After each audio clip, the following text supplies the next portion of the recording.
இன்னைக்கு ரொம்ப ரொம்ப அழகான ஒரு பெயிண்டிங் நம்ம மேம் ஜானகி மேம் இவங்க வந்து ஆரி முடிச்சுட்டு இப்போ வந்து பெயிண்டிங் தாஞ்சூர் ஸ்டைல் ஃபேப்ரிக் பெயிண்டிங்ல பேசிக் அண்ட் அட்வான்ஸ் முடிக்கிறாங்க. அவங்க இந்த ஒர்க் பண்ணியிருக்காங்க, எவ்வளோ அழகா பண்ணியிருக்காங்க பாருங்க. நம்ம மேமே சொல்லுவாங்க.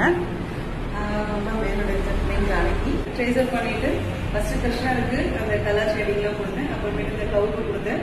அதுக்கப்புறம் இந்த ஷேடிங் ஃபுல்லாவே முடிச்சதுக்கு அப்புறமா ஜர்தோசி அந்த ஆரி ஒர்க் ஸ்டார்ட் பண்ணேன். ஆரி ஒர்க்கு அப்புறமா கொஞ்சம் சின்ன சின்ன இந்த நாட்ஸ் அதெல்லாமே போட்டேன். ஜுவல்லரி பாட்ஸ் எல்லாம் பண்ணும்போது இன்னும் கொஞ்சம் அழகா இருந்துச்சு. இன்னும் கொஞ்சம் அட்ராக்ஷன்ஸ் அந்த கலர் காம்பினேஷனுக்காக வேண்டி இந்த மாதிரி கலர் காம்பினேஷன்ஸ்ல போட்டிருக்கேன். இந்த ப்ளூக்கு இந்த ரெட் காம்பினேஷன் ரொம்பவே அழகா அந்த மாதிரி போட்டிருக்கேன். அந்த இதுல பாருங்க பிரெஞ்சு நாட் எல்லாம் யூஸ் பண்ணிருக்காங்க, குந்தன் ஒர்க் எல்லாம் யூஸ் பண்ணிருக்காங்க. பாத்தீங்கன்னா தெரியும் க்ளோஸ்அப்ல.